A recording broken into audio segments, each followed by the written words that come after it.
Bonjour et bienvenue sur Carnet de route. Vous devez vous demander quelle est cette métropole au pied des montagnes derrière moi. Eh bien, c'est Chongqing, la capitale de la Chine pendant la guerre, et l'une des 4 villes de Chine à bénéficier du statut de province. En étant la plus grande et la plus peuplée des villes chinoises du sud-ouest, Chongqing est un merveilleux mélange de tradition et de modernité, célèbre pour ses fondus épicés, ses magnifiques paysages, comme celui-ci, et ses jolies filles. Allons voir ça. Le mot d'aujourd'hui valable pour tout le voyage, c'est chaleur. La météo est clémente. Il est temps d'aller découvrir ce que Chongqing nous réserve. Il faut environ 2h30 d'avion pour aller de Beijing à Chongqing, et 2 heures depuis Hong Kong. Mais une fois que vous êtes sur place, plus la peine d'en bouger, car il y a quantité de choses à faire. Chongqing est bien plus qu'un endroit de transit en attendant votre croisière vers le barrage des Trois Gorges. Cette brûlante métropole, perchée sur des versants abrupts, située au confluent des rivières Jialing et Yangtze, abrite plus de 5 millions d'habitants. C'est une ville où l'ancien et le nouveau se tiennent l'un à côté de l'autre.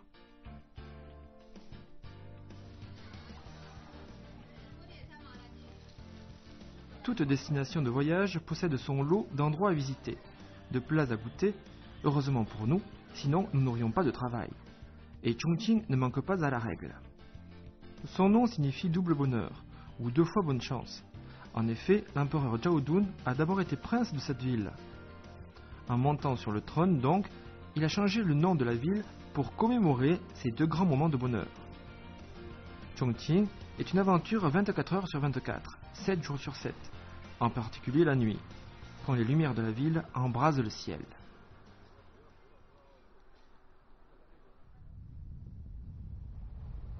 Pour sa forme, Chongqing nous fait penser à un koala sur un arbre.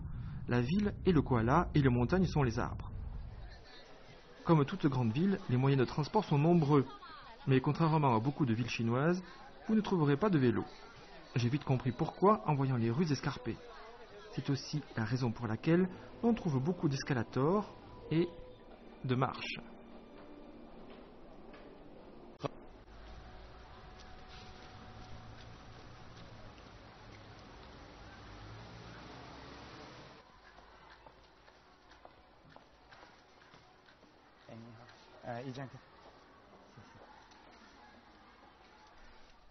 Donc d'habitude on prend le train, le bus ou même le métro pour aller travailler ici, à Chongqing. C'est un bus dans les airs. C'est un téléphérique qui va d'un côté de la rue à l'autre en traversant la rivière. Cela coûte 2 yuans et j'y vais.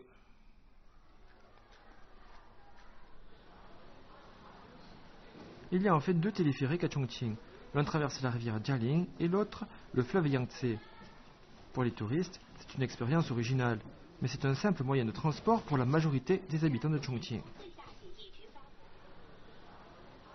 Si vous voulez tenter ce fabuleux voyage, évitez de le prendre le matin et en fin d'après-midi, où vous risquez de rester écrasé contre les fenêtres de la cabine. J'étais bien plus excité que tous les autres passagers, et j'ai dû passer pour le dernier des imbéciles aux yeux de ses employés. Eux le prennent tous les jours pour aller au travail.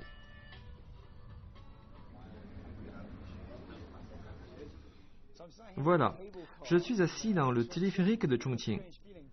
C'est plutôt curieux de se trouver dans une ville et non à la montagne, dans une station de ski.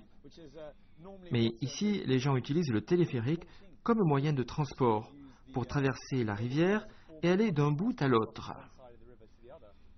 C'est plutôt sympa. Le plus large fleuve de Chine, qui est aussi le 3e plus long du monde, le Yangtze. On l'appelle en chinois le Changjiang, qui signifie littéralement la longue rivière. Chongqing était et est toujours une importante plateforme portuaire, et même de nos jours, vous pouvez voir encore des cargos circuler sur le Yangtze et le Jialing. Située à 2400 km de Shanghai, la ville est un portail important entre l'est et le sud-ouest de la Chine, ce qui lui donne de nombreux avantages commerciaux. Chaotianmen est un endroit de Chongqing où ses habitants viennent se relaxer, où les groupes d'amis viennent s'asseoir sur les marches et discuter, face au flot de la rivière.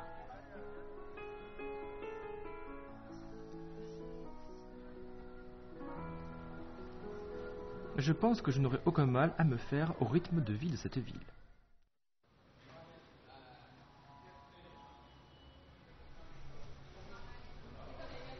Une vérité sur Chongqing, c'est qu'elle change très vite d'année en année. Si vous voulez donc prendre la mesure de ces changements, rendez-vous au centre d'exposition du planning urbain de Chongqing. Ne soyez pas réputé par le nom. Me voilà, à Chaotianmen, dans la galerie d'exposition du planning urbain de Chongqing. Vous pouvez ne pas aimer ce genre d'endroit, mais sa visite est conseillée. Et je n'ai entendu que des bonnes choses à son sujet. C'est l'occasion de voir Chongqing dans le passé, l'histoire de la ville, comme elle est dans le présent et comme elle sera dans le futur. C'est ce que nous montre cette maquette de la ville. C'est superbe.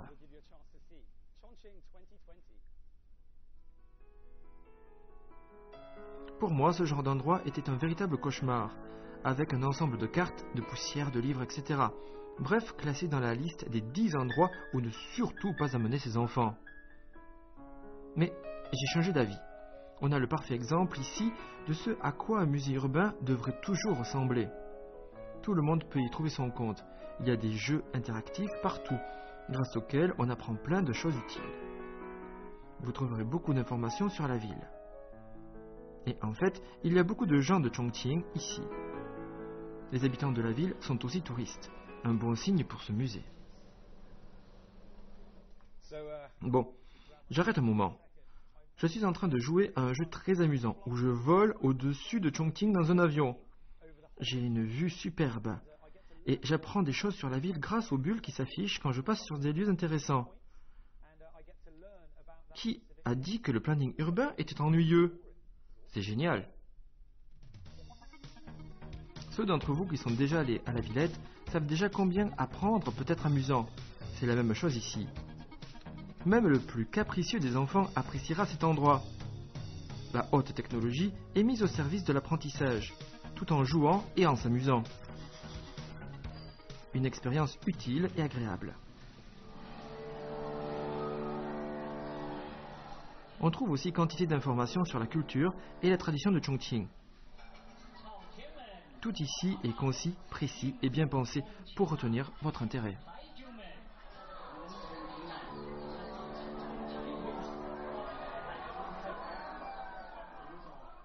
Voilà un exemple d'une innovation du XXIe siècle. Nous avons ici une vue de Chongqing pendant la Deuxième Guerre mondiale en animation et en images 3D. C'est cool!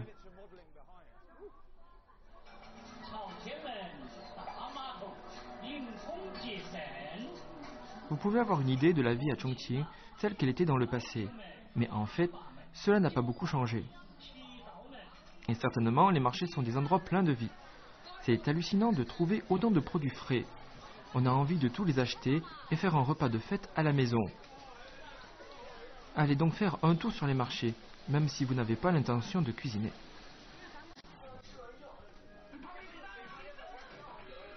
Il y a vraiment quelque chose de merveilleux dans cette partie de la ville située autour du marché. On peut voir des gens de tous les âges aller dans les rues qui sont emplies de bonnes odeurs de cuisine. Dans toutes les villes que j'ai visitées, aucune ne ressemble à Chongqing. Les personnes qui s'attardent dans les rues, les petits stands de cuisine, font que l'on se sent plus dans un village que dans un quartier de l'une des plus grandes villes de Chine. Le va-et-vient des porteurs ne fait que renforcer ce sentiment.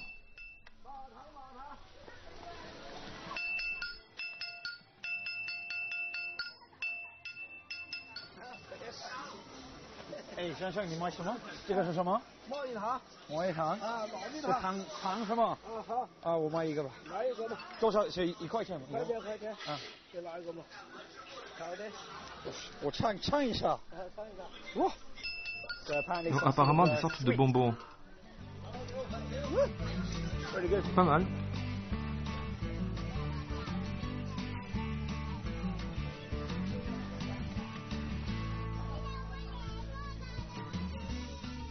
Ce petit tour dans les environs pour s'imprégner de l'atmosphère était vraiment sympa et si simple.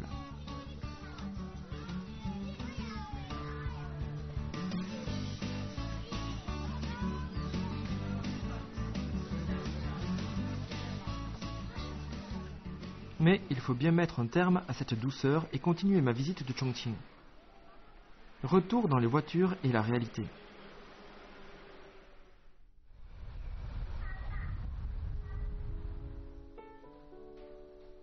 Vous avez peut-être entendu parler du général Joseph Stilwell, un héros de guerre américain au destin particulier. En tous les cas, il est très célèbre ici. Il a même son propre musée, qui vaut vraiment le détour. Caché sur le flanc d'une colline, vous avez ici une vue imprenable de Chongqing. Et puis ce contraste entre les jeeps du temps de guerre dans un endroit si paisible, c'est tout simplement irréel. Le musée se trouve dans l'ancienne résidence même de Stilwell, qui a vécu ici au cours de la Seconde Guerre mondiale. Stilwell parlait très bien le mandarin. Il a été le commandant des forces de l'armée américaine en Chine, Inde et Birmanie. Ce musée est unique parmi les sites historiques chinois. Il rend hommage à l'implication des USA en Chine pendant la Seconde Guerre mondiale. À la fin de la visite, on a vraiment l'impression de visiter la demeure d'un très grand héros de la guerre. Et c'est comme si Stilwell était toujours là. Tous ces objets de la vie quotidienne ont été religieusement gardés. Toutes ces photos sur le mur. J'ai l'impression d'en faire partie, même si je ne le mérite pas.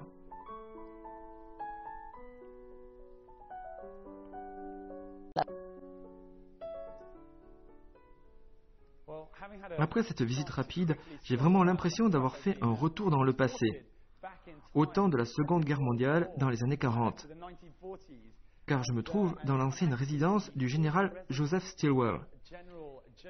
Il a été envoyé dans cette capitale de Chine en temps de guerre pour aider la résistance contre les Japonais, organiser les forces alliées et lutter contre les forces japonaises. C'est intéressant de voir les Chinois et les Américains unis dans cette maison. Ils se réunissaient dans cette salle pour mettre au point des stratégies de défense et d'attaque. Impressionnant.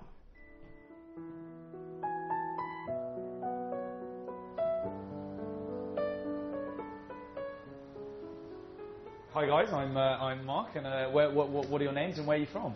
I'm John Funk, and I'm from New Hampshire in the United States. Okay. Dave Culling, and I'm from the Chicago area, suburb of Chicago, in Illinois. Okay, and what are you guys doing in Chongqing? Well, we're here as part of a tour of the country, and we've just been on the Yangtze River with a tour boat, and the destination ended here. Right. And we're spending a day in Chongqing, and then we're going to travel from here. Okay. How are you finding Chongqing so far? Well, we just arrived. Literally just got off the boat. First stop. Okay. And we're both very pleased to be here because we wanted to come here on our scheduled visit. We found this in a guidebook, and we want to honor one of our heroes from the war. And General Stilwell. Yes. And the Flying Tiger. And having had a quick scan around, how do you feel about the museum? It's beautiful. Yeah? Yeah, it's wonderful to come to places like this and imagine how the general was living in this place. Je vous conseille vivement de faire un tour vers le village de la Falaise Rouge, qui est situé à presque 20 minutes du centre-ville. C'est un musée historique qui retrace la vie des soldats en temps de guerre. Pour vous y rendre, prenez le bus 184 à l'arrêt Beitulu. C'est dans ce bâtiment qu'est née et que s'est développée la coopération entre le Kuomintang et les forces communistes pour lutter contre l'invasion japonaise. C'est au cours de la Seconde Guerre mondiale que la Chine a rejoint les Américains et les forces alliées pour se défendre contre le Japon. En 1937, le siège du gouvernement se déplace à Chongqing et la ville devient la capitale en temps de guerre de la Chine. En grande partie, la ville a été choisie pour son environnement montagneux, ce qui la rendait plus difficile à bombarder, ainsi que pour sa proximité avec les rivières Yangtze et Jialing. Vous verrez beaucoup de touristes chinois venir ici aussi en souvenir du temps où Chongqing a joué un grand rôle dans l'histoire de la Chine, pendant et après la guerre. C'est pendant la Seconde Guerre mondiale que beaucoup d'entreprises et d'universités se sont déplacées de l'est de la Chine vers Chongqing, faisant de ce simple port une métropole industrialisée.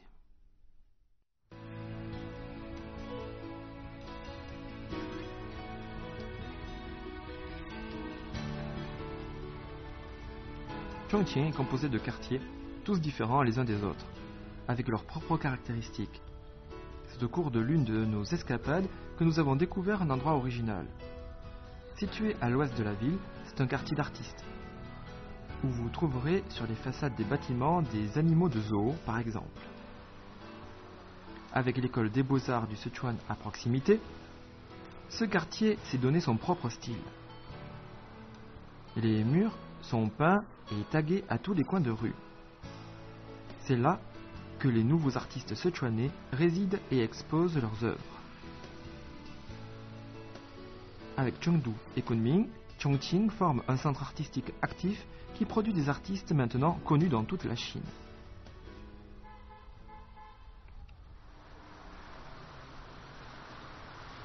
Et puis Chongqing continue son incroyable mutation d'une ville hautement industrialisée à une métropole moderne. Son réseau ferroviaire performant et rapide l'illustre parfaitement.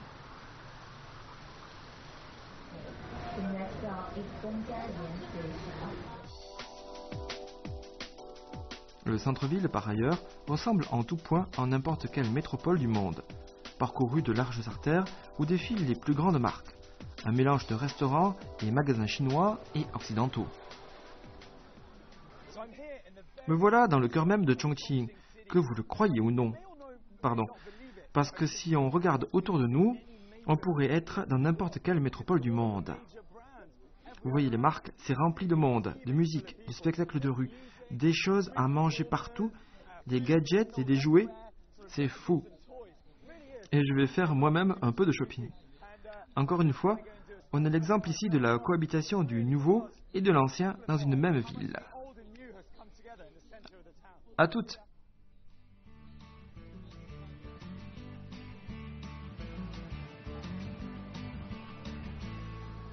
C'est très chaleureux et rempli de monde.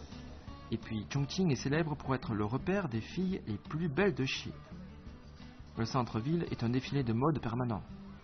Si vous aimez vous poser et observer les gens, vous ne serez pas déçus.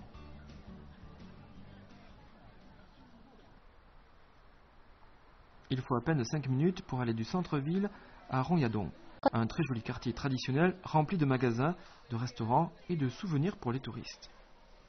Je n'ai acheté pour ma famille et mes amis. On peut aussi venir y goûter plusieurs spécialités appétissantes.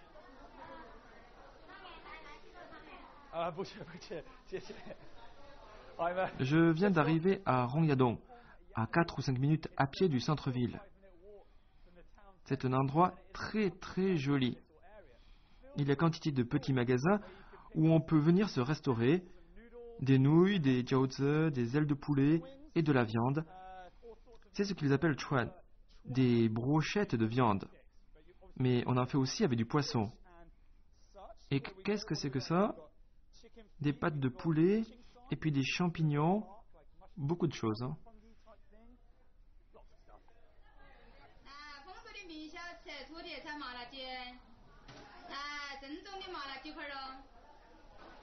Une fois à Rongyadong, vous pouvez manger et faire du shopping.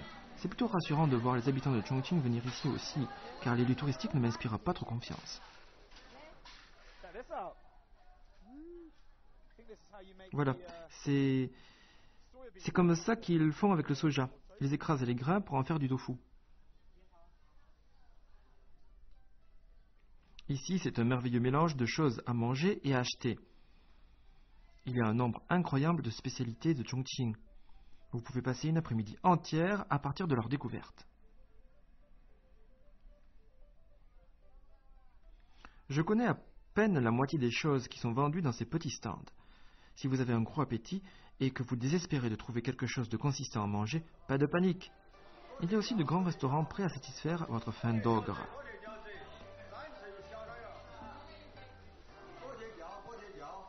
En ce qui me concerne, je n'étais pas d'humeur à prendre part au festin. Il me restait encore quelques souvenirs à acheter.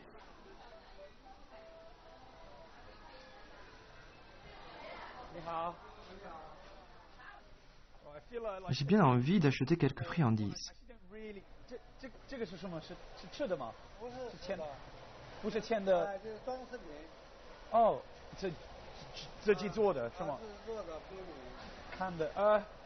Ok, complètement à côté. Ce ne sont pas des bonbons, ce sont des souvenirs à regarder, simplement. J'en choisis un. Il fallait que ça tombe sur celui-là. Un cochon bien en chair. Ça sera parfait à offrir à un ami.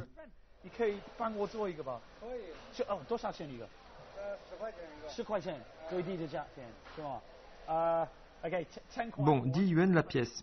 C'est raisonnable pour un cadeau.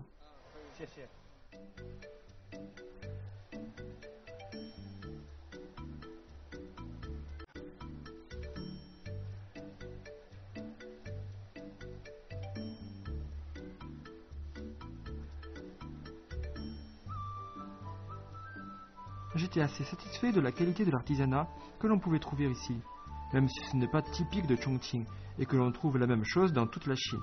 Ça fait de beaux cadeaux.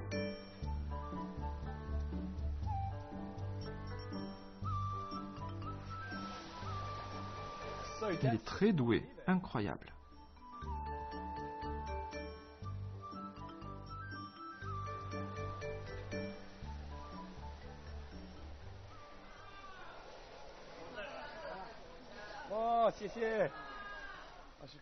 Et voilà mon petit porcelet porte-bonheur.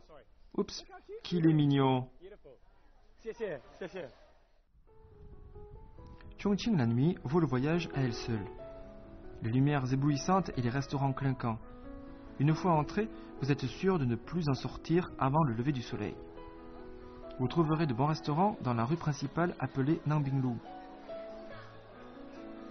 Chongqing est célèbre pour ses fondus, mais n'oubliez pas combien toute la Chine raffole des plats sichuanais. Je me demandais si les épices du Sichuan étaient si caractéristiques, et les plats si épicés qu'on le disait. La réponse est un grand oui. J'ai goûté les mêmes plats que l'on peut trouver à Beijing. Aucun doute qu'ils sont 1000 fois plus épicés ici, et tellement meilleurs. Épicé, épicé, épicé. À mon avis, Chongqing est la seule ville au monde où l'on devient si vite accro aux épices. Ces plats sont tout simplement irrésistibles.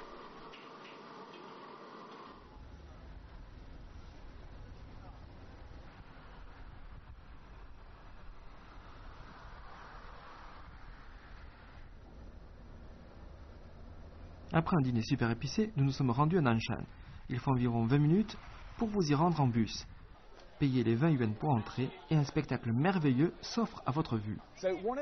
Donc une chose à ne pas manquer quand vous venez à Chongqing, c'est de vous rendre à Nanshan, c'est-à-dire la montagne du sud, entre 8 et 10 heures du soir. Il y a toujours beaucoup de monde, vous verrez là Chongqing dans toute sa splendeur. Regardez ça comme c'est beau.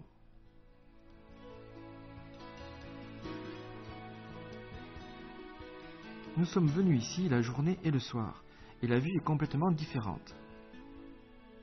Si vous pouvez, venez ici l'après-midi, voir un peu le paysage, puis redescendre et dîner dans un des nombreux restaurants des environs, et puis remonter au coucher du soleil quand les lumières de Chongqing s'allument, vers 8 heures.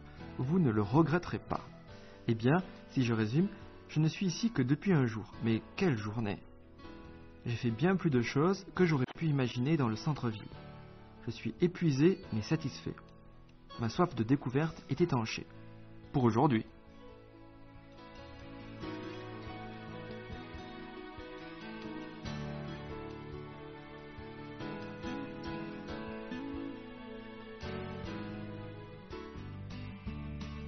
Dans le prochain épisode de Carnet de route, nous nous éloignerons un peu du centre-ville et nous nous dirigerons vers les grottes sculptées de Dazhou. Des lumières fantastiques et des fondus super épicés, ainsi qu'un moment de détente et de relaxation dans l'une des stations d'eau thermale de Chongqing. Ne manquez pas le prochain épisode.